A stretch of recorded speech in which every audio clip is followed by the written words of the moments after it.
Good morning. It's Dr. Liz Jenkins with drlizcoaching.com, and welcome to day 20 inside our couples conflict.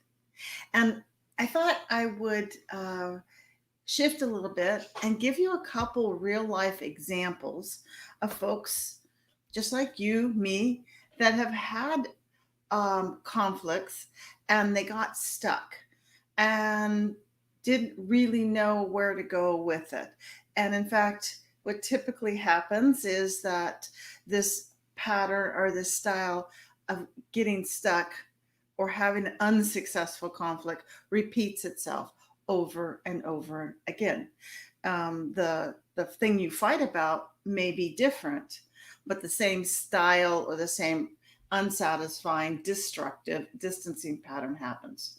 So a while back, I was chatting with a couple, and they had come to me pretty dissatisfied and feeling very, um, very much at odds. They had a lot going on, some wonderful kids, work. They had sort of gotten through some other tough stuff, but they were continually fighting, and not in a nice way, but now it was a way that where Chuck would be slamming and banging things around, um, and Sherry would be getting more and more anxious because, say, it was at nighttime and the kids were asleep, and she didn't want the kids being woken up and hearing and seeing them have this big, massive argument, including Daddy slamming doors and you know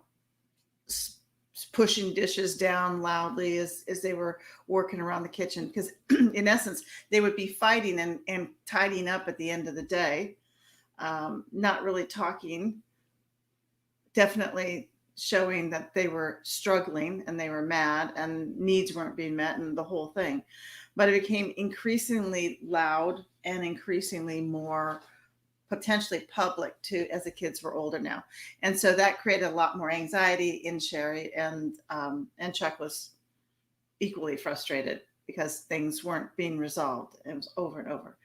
And so in one particular situation, um, again, end of the night, so we're looking for what keeps showing up, guys. Where are some patterns and where are some commonalities?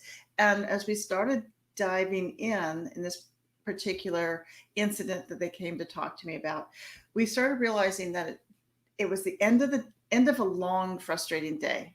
We've been juggling work and maybe finances and food and the kids and homework, and you're just tired. But there's still the things called getting the house ready, shutting it down, maybe getting kids' lunches ready for the next day or your lunches ready for the next day, getting those last loads of laundry or bust around. So they were trying to multitask at the end of a long, exhausting day. That was one dynamic that kept saying. What we also saw was that in this particular case, Sherry had launched in midstream. They're doing the dishes, getting things ready for next morning. And like Chuck, I said, everything was calm, everything was fine. We were just getting ready to, finish the last things, and boom, she just jumps right in. And Sherry had a style of really sort of ambushing a conversation. So it could be everything could be Zen like, and then she would have held on to all the things that she wanted to talk about that day and just boom. And it was in this particular case, she was complaining about the workload at her work and how she wasn't able to get the projects done in time because other people were slow. She was also mixing that with the frustration of feeling like she was the only one doing and caring for the kids during the day and running the kids around on their errands. So it was a huge vent attack where she was definitely feeling overburdened. And she had surprised Chuck with this. He's thinking things are great. I've been home for several hours. Um, and in his mind, they're effectively managing the end of the day. Kids have been bathed and put up in bed. And all of a sudden, out of nowhere, She's telling me I do nothing around this house. I don't help with the kids. She tells me I don't care. And it's all on her, and she has to run everything. That's what he heard. Okay. He didn't even hear the stuff about lead in on how frustrated she was with work and disappointed that coworkers were dropping the ball and getting anxious about not meeting some important deadlines for her job. He heard he's a lousy father and a lousy husband. That's what he heard. And in typical Chuck form, there were some words said, loud words, some doors slammed as he's putting dishes and pots and pans away, wiping down the counters, muttering and still growing. See, but there's lousy dad cleaning up the kitchen so that the princess can come down tomorrow and have her coffee. And, so there's a lot of attacking, a lot of stuff going on. And if you remember, we've got those 5 styles. We've got criticism, which is definitely coming up. There was the judging. Okay. There was defensiveness and explaining. There was contempt, the huffing and the eye rolling and slamming things. And then we kind of had a fire and an ice person in this conflict. All right. And as soon as Chuck gets to this level, Sherry shuts down. So she's kind of a little mixed breed there kind of thing. If she'll hold it all up with her anxiety and anticipation and frustration, blurt it out. So she does the harsh startup, and she attacks with criticism, and perhaps not meaning to, but in this case, this is what it comes across. And then when tensions rise, she shuts down, she gets overwhelmed, and she has nothing else to say, which is pretty scary and frustrating. To be having a nice night. If you were Chuck, you're like, hey, we thought we'd have a nice night. And all of a sudden, nothing's right. You can't do anything right. And now your wife won't talk to you.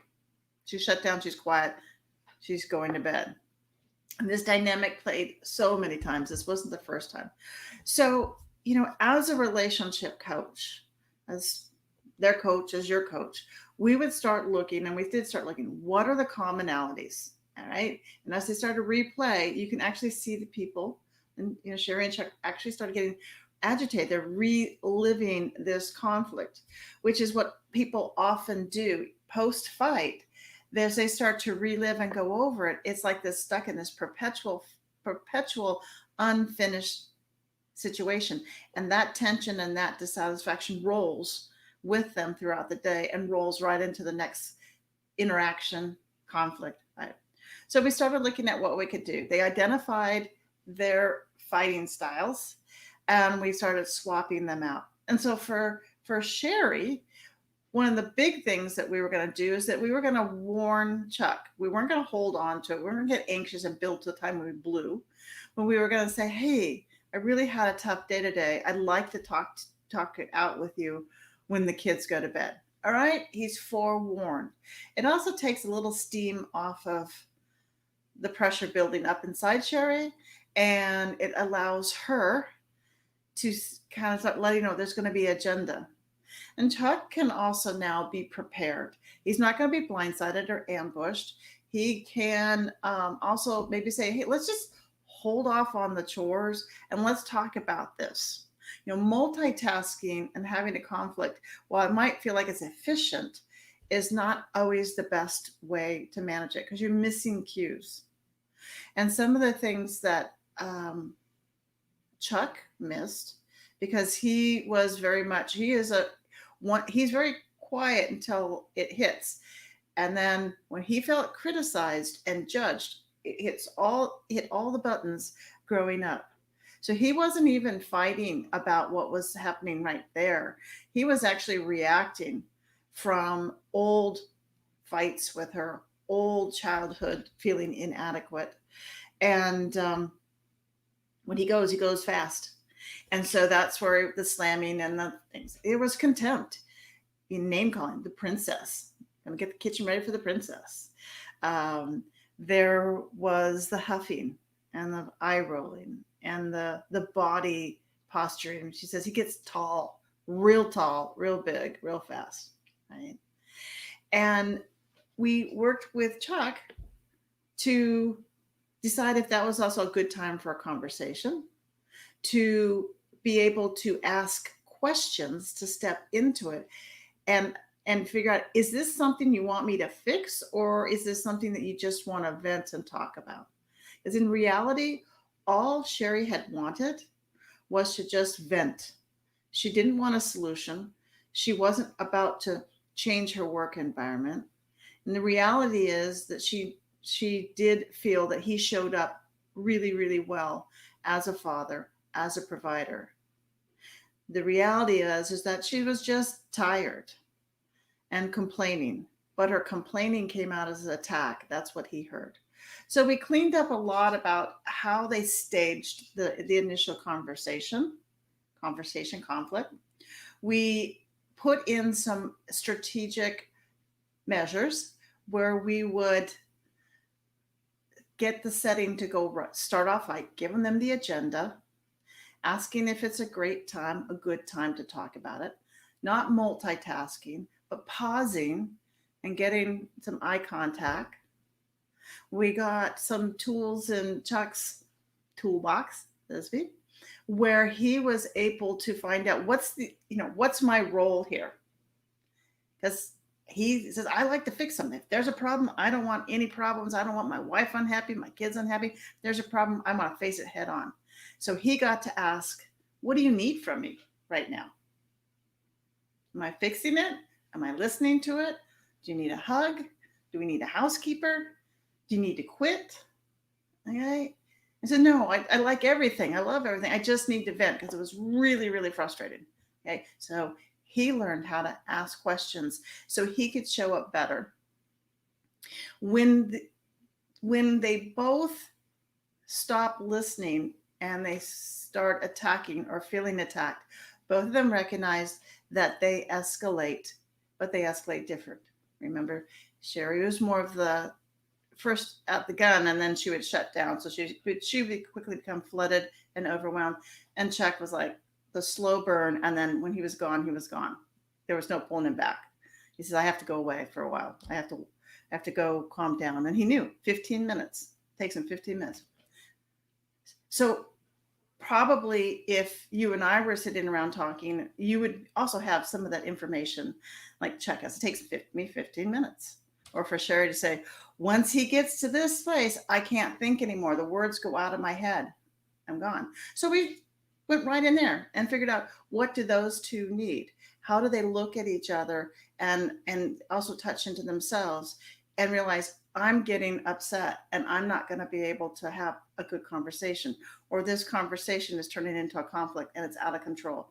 We need to put the brakes on and come back to it. And so what do? We got the tools, we walked through the stages, and then we replayed that conversation. Only we did it with a redo. The redo says, hey, I'm going to show up, I'm going to make mistakes, and I know now a better way to have that conversation. So we went right back into that moment weeks later, because believe me, we hang on to this. If we don't get it repaired, if we don't get a chance to redo and fix it, it lingers. And so we went right back into that conflict conversation with me coaching them along the way. And they nailed it. They nailed it. They were able to stop each other in the moment.